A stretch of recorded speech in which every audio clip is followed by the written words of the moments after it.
کیا آپ کو معلوم ہے کہ جہاں سونے کی قیمتیں آسمانوں کو چھو رہی ہیں اور کمپنیاں اربوں کما رہی ہیں، وہاں ایک لائسنس کا کاغذ ان کے تمام منصوبوں پر پانی پھیر سکتا ہے؟ آج ہم بات کریں گے کہ کیسے دنیا کی ایک بڑی سونا نکالنے والی کمپنی کا منافع 81% بڑھنے کے باوجود اس کے لیے مصیبت کھڑی ہو گئی ہے، اور ساتھ ہی دیکھیں گے کہ دنیا بھر کی معیشت کے ساتھ ساتھ پاکستانیوں پر اس کے کیا اثرات پڑ رہے ہیں۔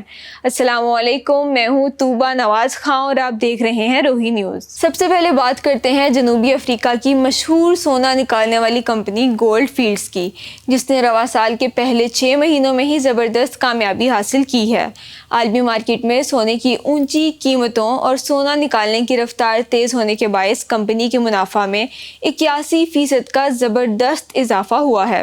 اس شاندار کارکردگی پر کمپنی نے اپنے شیئر ہولڈرز کا ڈیویڈنڈ بھی 132% بڑھا دیا، لیکن اتنی بڑی کمائی کے باوجود کمپنی کے chief executive officer Mike Fraser کافی پریشان نظر آ رہے ہیں۔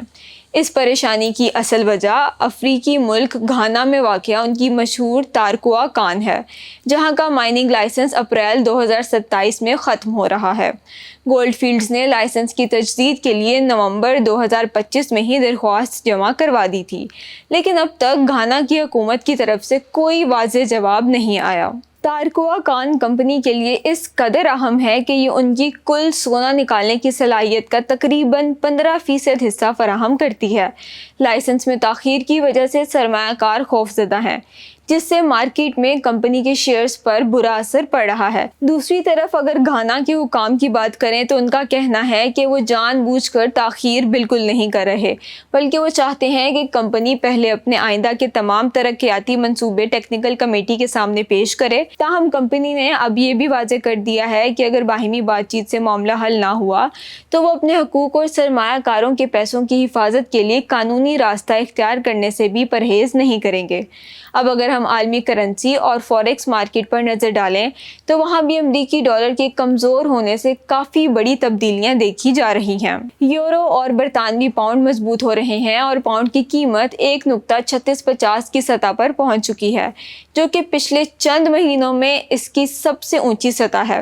برطانیہ میں مہنگائی کی شرح 2.9% ہو چکی ہے، جس کی وجہ سے وہاں مرکزی بینک کی طرف سے سود کی شرح میں مزید اضافے کا امکان ظاہر کیا جا رہا ہے۔ اسی دوران عالمی مارکیٹ میں سونا $4,650 سے نیچے کی سطح پر کچھ سست روی کا شکار ہے، کیونکہ تمام سرمایہ کاروں کی نظریں امریکی فیڈرل ریزرو کے آئندہ فیصلوں اور عالمی حالات پر ٹکی ہوئی ہیں۔ پاکستان کے لیے ان تمام عالمی تبدیلیوں کو سمجھنا انتہائی اہم ہے۔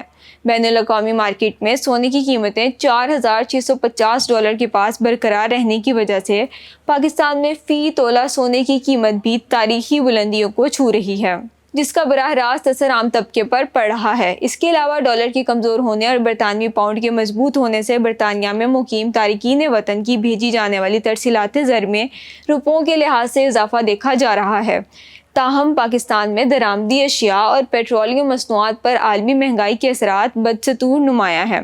اس سب کے بارے میں آپ کی کیا رائے ہے؟ کمنٹ سیکشن میں اپنی رائے کا اظہار ضرور کیجیے گا۔ مجھے دیجیے اجازت، اللہ حافظ۔